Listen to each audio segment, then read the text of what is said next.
Gloire à Dieu. Amen. Amen. Amen. Merci pour l'invitation, Théophane.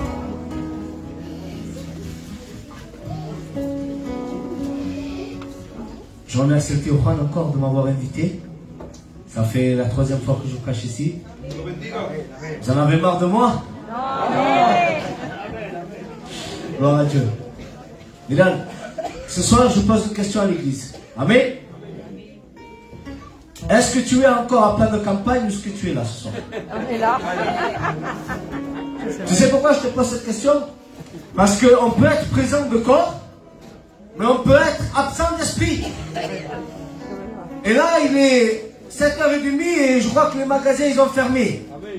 Ça fait si tu te trouves encore à plein de campagne, tu vas rien pouvoir acheter. Et tu vas pouvoir rien amener. Amen. Alors ce soir, sois attentif à la parole de Dieu. Amen. Est-ce que tu veux que Dieu bénisse ta vie? Amen. Alors sois attentif.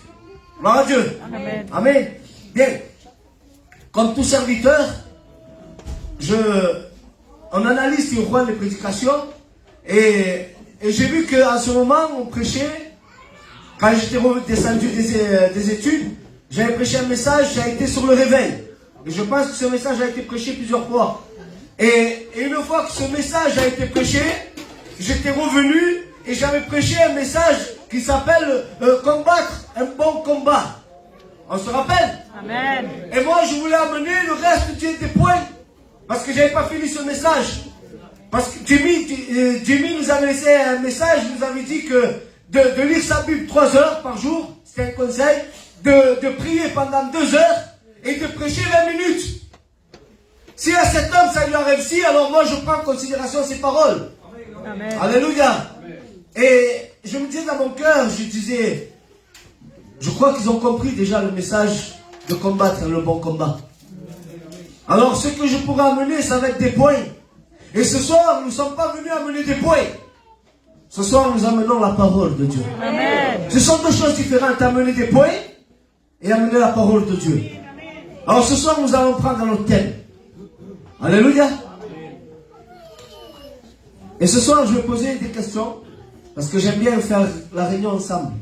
Vous savez, la réunion, je ne la fais pas moi seul. El Théophane non plus, El Gabi non plus, El Kikoune non plus. La réunion, quand nous faisons des réunions, les réunions, nous les faisons ensemble. Amen. Alléluia. Et ce soir, je vais poser une question à Théophane. Théophane, ça fait combien de temps que tu es baptisé? 51 ans. Je me sens ridicule à côté. Bon. Pareil que moi. Moi, ça fait à peu près 12-13 ans. Qui c'est qui a à peu près 30 ans de baptême ici? Il y en a quelques-uns qui ont à peu près une trentaine d'années de baptême. Là-bas au fond, voilà, il y a quelques-uns qui se lèvent, qui ont à peu près 30 ans de baptême, un peu plus. Ce soir, il y en a aussi comme moi qui ont allé, on va grossir la chose, à peu près 15 ans de baptême. Et ce soir, est-ce qu'il y a quelqu'un qui a 1 an de baptême? Il y en a une. Et est-ce que ce soir, il y en a qui ne sont pas baptisés? Il y en a aussi. Eh bien, laisse-moi te dire que ce message va parler à celui qui a 50 ans de baptême, il va parler à celui qui a 15 ans de bâtême, il va parler à celui qui a 1 an de baptême, il va parler à celui qui n'est pas baptisé. Amen. Alléluia. Ce message va parler à tout le monde. Et nous allons faire une première lecture qui se trouve dans Acte 1, verset 11. Alléluia. Acte 1, verset 11. La Bible déclare comme ceci. Acte 1, verset 11. La Bible va dire comme cela. Et ils dirent, hommes galiléens, pourquoi vous arrêtez-vous à regarder au ciel? C'est une question, hein? Pourquoi vous arrêtez-vous à regarder au ciel? Ce Jésus qui était enlevé au ciel, au milieu de vous, reviendra de la même manière que vous l'avez vu allant au ciel. Amen. Alléluia. Ce soir, je crois que vous avez compris là où on va aller. On va parler de l'enlèvement de l'église. C'est un message, comme je dis, qui parle à tout le monde. Parce que c'est le monde qui va être concerné. Amen. Ça va être lui, excusez-moi, Théophane, lui qui a 50 ans de baptême. Ça va être moi qui a 13 ans de baptême. Ça va être elle, ça va être la soeur qui a 1 an de baptême. Et ça va être le frère qui n'est pas baptisé. Ce message, ça va concerner tout le monde. Ça va être l'enlèvement de l'église.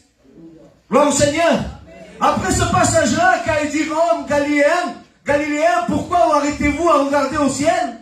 C'est Jésus qui a été enlevé au ciel au milieu de vous. Reviendra de la même manière que vous l'avez vu allant au ciel. Alléluia. Au moment que Jésus partait au ciel, son retour était imminent. Ça a été imminent. Au moment qu'il est parti au ciel, ça a déclenché quelque chose. Ça a été l'imminence du retour du Christ en gloire. Amen. Alléluia. On dit Amen. Amen. Gloire à Dieu. Amen. Amen. Je m'enlève la veste.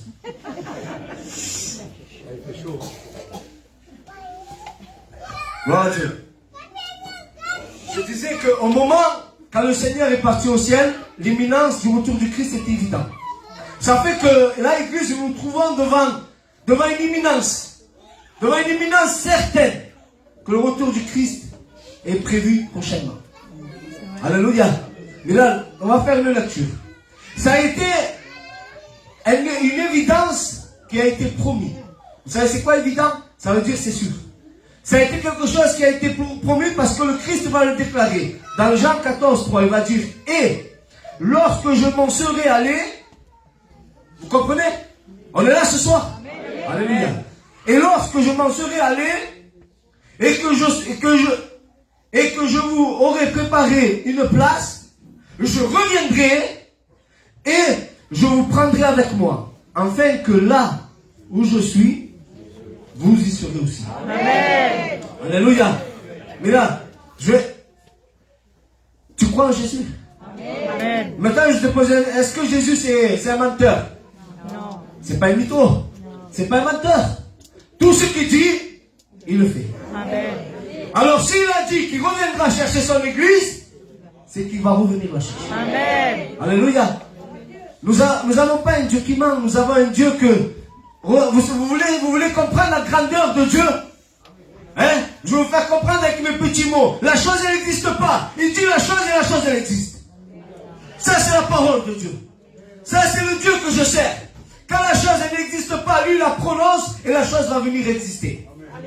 Et celui-ci qui dit ça, c'est lui qui dit quand la chose, elle n'est pas, et quand il annonce, et quand elle existe, eh bien, il va nous dire que je reviendrai. Amen. Et ce soir, je te pose une question. Es-tu prêt? Es-tu prêt à la rencontre de ton Dieu? Vous savez que moi, je viens de faire mes premiers pas dans mon ministère. Je suis encore ce bébé qui est comme ça, je ne sais pas encore. Mais tous ceux qui m'ont précédé, ça fait à peu près 2000 ans que ce message est prêché.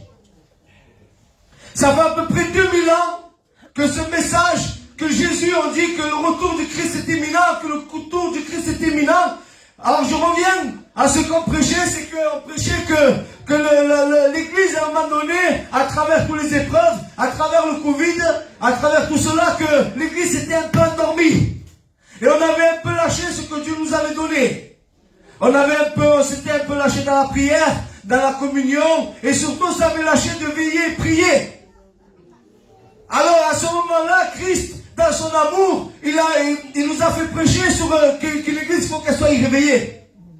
Parce que quand le Christ va revenir, il ne vient pas chercher une église qui dort. Il cherche une église qui est réveillée et qui est debout. Dieu ne fait rien en hasard. On avait prêché qu'il fallait se réveiller. On avait prêché qu'il fallait se lever et combattre. Et à ce moment que nous sommes levés, que nous sommes en train de combattre, c'est là que Christ qui vient. Là, il voit une église prête. À quoi on voit un soldat qui est prêt? Moi, maintenant, si je suis capitaine, si je suis centenier, un centenier, c'est quelqu'un qui avait 100 soldats à sa charge. Alors, si moi j'arrive comme ça, et que je vois un soldat qui est assis et qui est désarmé, celui-là, il n'est pas prêt à combattre. Et je ne vais pas le choisir.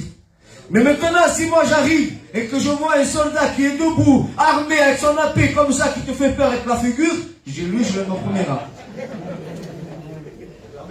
Alléluia, vous me comprenez? J'aime bien un peu, je voudrais qu'on se sente concerné du message. Amen. Alléluia. Miral, sois sans toi concerné parce que ça te concerne. Ça va de ta vie? Amen. Le retour du Christ va de ta vie. Alors, Théophane, je suis obligé de le dire. On entend souvent, pendant la tribulation, si je ne suis pas sauvé, je me couperai la tête. On a entendu ça. On a entendu. Alors, je vais te dire un truc. Là, nous sommes dans la grâce aujourd'hui. Et tu n'arrives pas à suivre Jésus maintenant. Qu'on est dans la grâce. Et tu vas le suivre toi après dans la grande tribulation. Et toi, tu vas couper la tête. C'est pas vrai. C'est pas vrai. C'est pas vrai.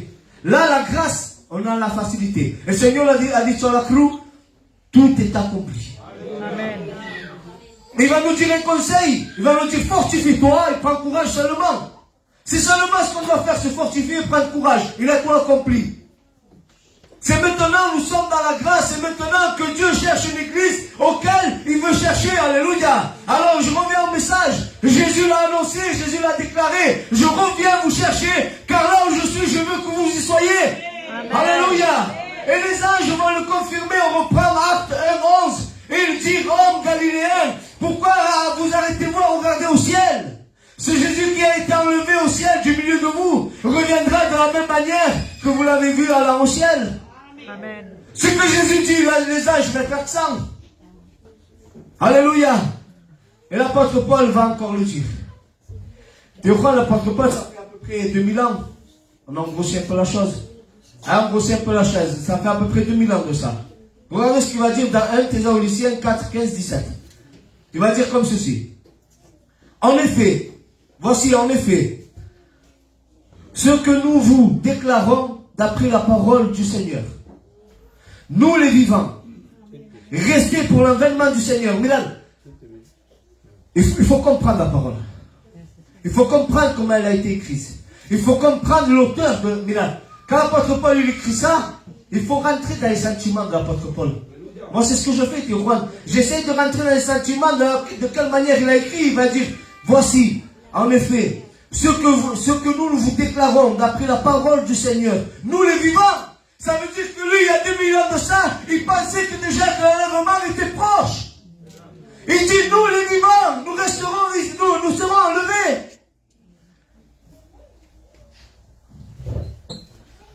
Nous serons enlevés au jour du Seigneur et nous dévancerons pas ceux qui sont morts.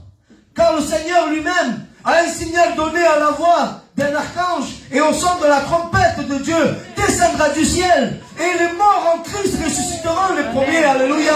Amen. On a une espérance qui nous attend. Alléluia.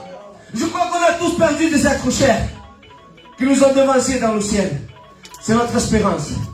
Les morts en Christ ressusciteront. Alléluia. Et là, on ne parle plus d'une résurrection pour mourir. On parle de la résurrection Anastasia. Ressusciter pour ne plus mourir. Première résurrection à Guéro. Ressusciter pour mourir. C'est pour ça qu'on dit que le Christ est le premier ressuscité des morts. Ben, ça a été le premier qui a été ressuscité à Anastasia. Pour ne plus jamais mourir. Et nous prendrons cette résurrection-là. Alléluia. Nos proches qui nous ont devancés dans le Seigneur, ils seront ressuscités pour plus mourir. Qu'est-ce qui t'attend? La joie. Qu'est-ce qui t'attend? La paix. Qu'est-ce qui t'attend? Il n'y aura plus de deuil, excusez-moi. Il n'y aura plus de grincement de dents. Il n'y aura plus de lamentation. On sera dans la joie éternelle. Amen. Bilal, je priais le Seigneur, je priais... Et je pense qu'on pense tous à ça. Je pense qu'on se demande comment ça serait en haut. Allez, lève tes mains pour voir si c'est pas vrai. On a tous pensé comment ça va être en haut. C'est vrai, tu vois, on a tous pensé. On a tous pensé comment ça va être en haut. Alors moi, je commence à rentrer en prière et je dis, Seigneur, comment ça va être? Comment ça va être cela? Comment ça va être ça? Comment? Et je commence à rentrer en intimité, en intimité, en intimité, en intimité. Et là, du coup, le Saint-Esprit me parle à mon cœur. Il va me dire, toi, David, quand tu es proche de moi, quand je te remplis de mon esprit, tu te rappelles plus que tu es marié. Tu te rappelles plus que tu as des enfants. Tu te rappelles plus que tu as une maison. Mais tu penses qu'une chose, c'est de plus manœuvrer. Amen. Il m'a dit, et cela, c'est un grain de sable dans la mer. De ce que ça va être dans le ciel. Est-ce que tu l'aimes ces paroles? C'est déjà arrivé à être rempli du Saint-Esprit. Te mettre à genoux et pleurer, tu t'en fous là, tu n'as plus honte. te mets à genoux, tu te jettes, tu pleures, on devient vilain et tout, et on n'a pas honte. On n'a plus honte. Parce qu'on pense qu'une chose, c'est d'adorer Dieu. Amen. Eh bien, laisse-moi te dire, quand tu es comme ça, quand tu es dans cette parfaite joie, eh bien, c'est rien qu'un sable qui est dans l'océan. De ce que ça va être en haut. Voilà ce qui t'attend. Mais malheureusement, il y en a peut-être qui ne sont pas pris à cet environnement. Le Seigneur, ce soir, s'il te parle comme cela, ce n'est pas un message de jugement. Ce n'est pas un message pour te reprendre. Mais aujourd'hui, Dieu a toujours un message d'amour. Amen. Même si le serviteur vous reprend, c'est derrière cela, c'est toujours un message qui est poussé par l'amour de Dieu. Parce que Dieu aime son Église. Il aime tellement son Église qu'il s'est donné à la croix. Lui, il est infiniment grand.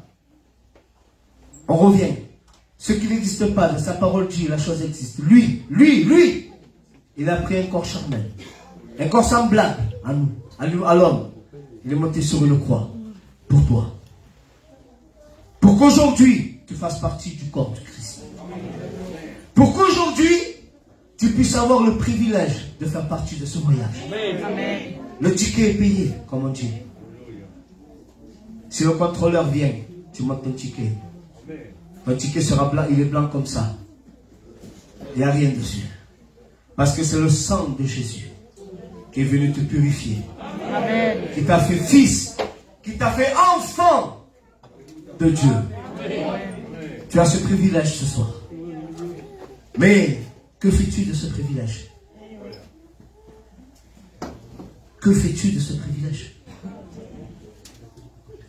Le Seigneur ne tarde pas, tu crois? Il ne tarde pas à revenir. On le sent tous, on le sent. Je vous dis la vérité. Vous voulez que je vous ouvre mon cœur ce soir? Je ne pensais pas faire ma première année.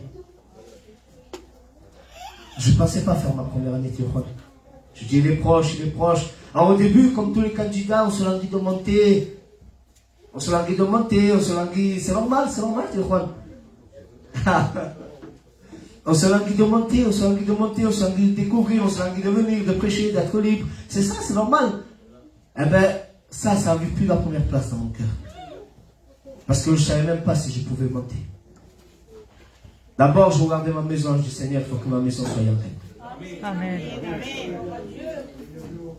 Il faut que ma maison soit règle parce que ton retour est imminent. Mesdames, si moi j'appelle El Gabi, je viens te chercher. Ça va? Qu'est-ce qu'il va faire? Il va se préparer, on va se donner une heure. Et si moi j'ai dit à 7 heures, Gabi, je suis devant chez toi. Et moi je suis devant. Allô Gabi, où tu es? Bon, mais le Gabi, il appelle à lever, je m'évite ma chemise, je m'évite. Et ça, ouais. Là, le Seigneur, il est à la porte.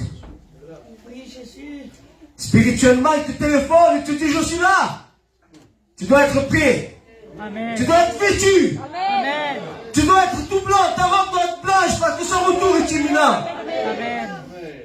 Tu dois être prêt à la rencontre du Seigneur. Amen. L'apôtre Paul va dire, Timothée, force-toi de te présenter comme un ouvrier qui n'a point à rougir. Amen. Alors l'église, il ne doit pas rougir devant Dieu. Quand on regarde au ciel, on ne doit pas rougir. Parce qu'une vie de sanctification se fait de jour en jour. Chaque jour, remets-toi chaque jour en question. Seigneur, je te demande pardon. Non, le matin tu te réveilles. Seigneur, je te demande pardon si j'ai péché. Des fois, peut-être on ne le fait pas méchamment. Seigneur, purifie mon corps. Purifie mon âme, purifie mon esprit. C'est important ce que nous vivons. C'est pas il était un jour le chapeau en rouge. C'est pas ça. Aujourd'hui, c'est il était un jour la vérité. Amen. Et la vérité est venue habiter au milieu de vous. Amen. Et cette histoire, bien sûr, met ta vie en question. Parce qu'il est question de ta vie. Que vas-tu faire si l'église est enlevée? Tu vas regarder à gauche, à droite, tu vas appeler. Ils vont plus être là. Tu vas passer par toute cette angoisse. Je ne sais pas ce qui va nous attendre. Je n'ai pas encore entré dans tout ça. Je ne sais pas ce qui va nous attendre. Mais ça va être un dégât. Ouais. C'est un événement qui peut arriver soudain. Paul, on a dit que Paul l'a présenté déjà à son époque. Ça fait déjà 2000 ans que Paul déjà le prêchait.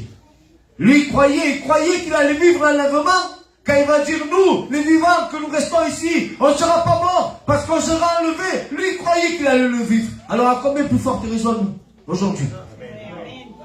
À plus forte raison nous. Regardez, je vais vous donner une image. Tout est chronométré dans le ciel, Yohan. Tout est chronométré. Ici, Dieu le Père, il sait à quel moment il va chercher son église. Dis-toi que chaque jour qui passe, que Dieu n'est pas encore cherché son église, il y a 24 heures à moins. Tu as appris cette parole? Il y a 24 heures à moins. Dis-toi, si demain tu ouvres tes yeux, tu dis, il y a 24 heures à moins. Ça y est, j'ai 24 heures à entendre à moins. Son retour est imminent. Alléluia. Nous ne connaissons ni l'heure ni le jour. Il va y avoir de la lecture, mais j'aime qu'à ma pensée soit appuyée par l'écriture. Alléluia. Matthieu 24, 36. La parole va nous dire, pour ce qui est du jour et l'heure, personne ne le sait. Ni les anges des cieux, ni le Fils, mais le Père seul. Matthieu 25, 5, 13. Écoutez bien s'il vous plaît. Là je voudrais que vous soyez très attentifs, c'est important. Amen. Comme l'époux tardait, tous s'assoupirent et s'endormirent. Au milieu de la nuit, on est là? Au milieu de la nuit, on cria, voici l'époux, allez à sa rencontre. Alors, toutes ces vierges se réveillèrent et préparèrent. Amen. Les folles dirent aux sages, donnez-nous de votre huile, car nos lampes s'éteignent. Les sages répondirent non. Il n'y en aura pas assez pour nous et pour vous. Allez plutôt chez ceux qui la vendent et en achetez-en pour vous. Pendant qu'elles allèrent en acheter, l'époux arriva. Celles qui étaient prêtes entrèrent avec lui dans la salle des noces. Et la porte fut fermée. Plus tard, les autres vierges virent et dirent, Seigneur, Seigneur, ouvre-nous. Mais ils répondirent, je vous le dis en vérité, je ne vous connais pas. Et là, on ouvre nos cœurs. Veillez donc, puisque vous ne savez ni le jour et ni l'heure. Amen. Ces 5 sages qui sont remplis d'huile, c'est une église qui est avec Christ. Amen. Une église qui est toujours debout. Mais là, on voit la miséricorde de Dieu. Des fois, ça nous arrive, nous sommes humains. La vie chrétienne, bien des fois, vous savez c'est quoi? C'est des montagnes russes. Des fois, on est en haut. Des fois, on descend. La grâce nous relève. Des fois, il y a des problèmes qui nous affligent. Mais dans les montagnes russes, il y a plus de haut que de bas. Alléluia. Alors, c'est pour ça qu'il va dire, et ils s'assoupirent et s'endormirent. Mais, leur lampe était pleine. Et je ne sais pas si vous avez pris déjà une parole. La Bible dit qu'il vient dans la nuit. Et un chrétien, tu sais pourquoi il dit qu'il viendra dans la nuit? Parce que ça va être soudain. On ne sait pas. Et un chrétien, il faut que sa lampe soit pleine. Parce que dans le moment où Dieu va venir, entre guillemets, dans la nuit, il faut qu'il reconnaisse qui sont ses enfants. Amen. Il faut que notre lumière luise. Afin pour qu'il voie, hop, ça c'est mon fils, ça c'est mon fils, ça c'est ma fille, ça c'est mon fils, ça c'est ma fille, ça c'est ma fille. Et il nous amène. Alléluia. Amen. Comment est ta lampe ce soir? Est-ce que tu es rempli? Est-ce que ta lampe est vide? Est-ce qu'ils sont comme ces folles? Que ta lampe est peut-être vide et que tu ne sais plus où aller, tu ne sais plus où regarder. Tu commences à manger du chrétien, tu commences à manger de l'autre chrétienne. Tu te nourris de tes prières dans la réunion. Ce n'est pas comme ça que tu arriveras ce soir. Mais ce soir, il faut que tu sois indépendant. Parce que le salut, même s'il veut, ça peut être Tio Juan qui va t'amener. Ça peut être moi, ça peut être les candidats. Le salut vient de l'Éternel seulement. Amen. Et nous devons travailler à notre salut. Il faut que nos lampes soient pleines d'huile, qui est symbole du Saint-Esprit. Une vie remplie du Saint-Esprit, l'homme s'efface. Et c'est l'Esprit qui vit. Amen. J'ouvre mon cœur ce soir. Amen. Amen. Ma prière du matin, à peine je me réveille, je suis encore dans mon lit, excusez-moi du mot. Je ne prends pas un café, je prends rien, je commence de suite à prier. Et je demande au Seigneur une chose. Je dis, Seigneur, s'il te plaît, que ton esprit puisse prendre toute place dans ma vie. Je veux que ma chair se taise, que mes sentiments charnels se taisent. Je veux que ton esprit puisse prendre toute place. Il faut que l'Esprit de Dieu prenne toute place dans notre vie. Et ça, vous savez, c'est quoi? C'est l'huile qu'on met dans nos lampes. C'est l'huile, c'est l'huile, c'est l'huile, c'est l'huile. Si notre vie est remplie d'huile, peu importe l'heure, on n'a plus rien à craindre. Au moment qui va venir, nos lampes vont luire, le feu va être, et va récupérer ses enfants. C'est un événement qui est attendu, bien sûr, alléluia. Il a entendu avec petit A, j'ai mis avec foi. C'est un événement qu'on entend avec foi. Luc 18:8 va dire, je vous le dis, il leur fera promptement justice. Mais quand le Fils de l'homme viendra, trouvera-t-il de la foi sur la terre? Et moi, je vais te poser une question. Comment est ta foi ce soir? Nous touchons le temps de la fin. Nous touchons le temps où l'Église a été touchée par ce virus-là. Ça a démotivé plusieurs d'entre nous, moi le premier. Ça nous a beaucoup démotivés. Mais ce soir, le Seigneur te met debout. Ce soir, le Seigneur remplit ta lampe. Et ce soir, mets en question ta foi. Comment es-tu? Alléluia. Il faut l'attendre aussi avec vigilance.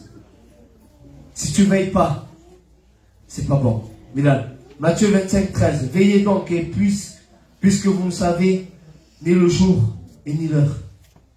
Il faut veiller tous les jours de notre vie. L'autre fois, qu'est-ce que j'ai dit? Quand j'ai prêché sur le combat, j'avais cité 6 choses. J'avais cité le découragement. J'avais cité, j'avais cité enfin, 6 choses qui n'étaient pas très bonnes.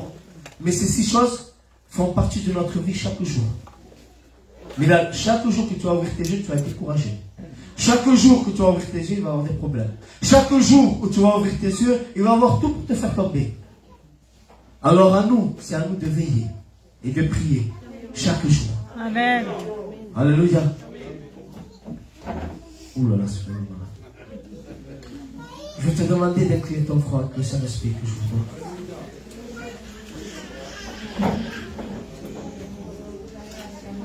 On l'attend avec prière.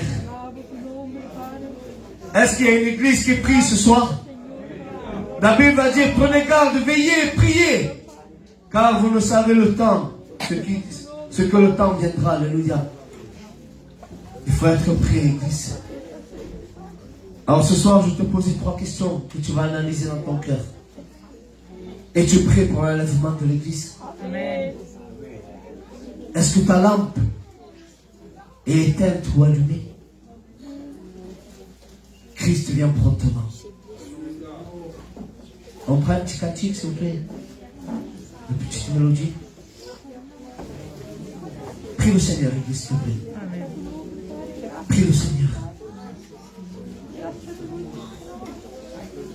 Le Seigneur vient reprendre son épouse. Le Seigneur vient prendre son église. Comment tu te trouves? Est-ce que tu es prêt à ce voyage? La Bible dit à un signal donné, à la voix d'un archange, à la trompette de Dieu. Au temps du tabernacle, il y avait 2 trompettes. Une pour avertir et une pour partir. La première trompette est déjà sonnée. Le Seigneur te prévient ce soir. Et là, on attend la deuxième trompette. Tu sais pourquoi? Parce qu'à la deuxième trompette, le peuple savait qu'il devait partir. Aujourd'hui, on attend cette trompette-là. Et je pense qu'elle va pas tarder à venir. Amen. Prie le Seigneur, s'il te plaît, Église. Seigneur, je te loue, je te glorifie. Seigneur, parce que ton message parle premièrement à ma vie. Amen. Seigneur, chaque jour, je dois analyser ma vie. Seigneur, je dois veiller, prier. Amen. Seigneur, parce que nous savons ni l'heure ni le jour. Mais tu nous as laissé des signes. Seigneur, et là, nous voyons les signes que ton retour est proche. Amen. Seigneur, prépare-nous, prépare nos vies. Seigneur, nous voulons être prêts à ta rencontre. Père, que nos huiles soient, que nos lampes soient remplies d'huile. Père, au nom de Jésus, alléluia. Prions le Seigneur, s'il vous plaît.